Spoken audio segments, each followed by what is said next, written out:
তুমি না আরেকবার প্রুফ করে দিলা তোমার চোখে আমি একজন অযোগ্য মানুষ। না না, কথা বলবো না একদম।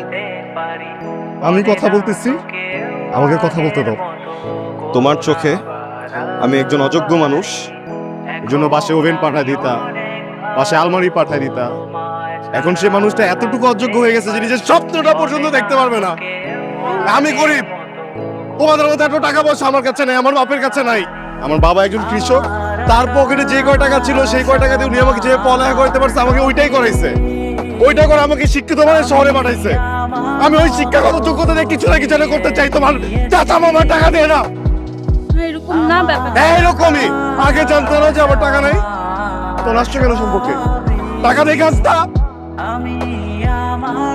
আমার জীবনে প্রত্যেকটা মুহূর্তে প্রত্যেকটা সেকেন্ডে তুমি আমাকে এটা বুঝাও যে আমাকে দিয়ে কিছু হবে না।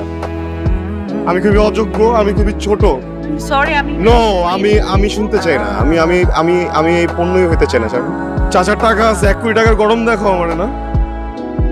শারমিন, আজকের পর থেকে তুমি আর কোনোদিন আমার সাথে কথা বলবা না। নাফিস না। আমি তো পণ্য, এই পণ্য নট ফর সেল।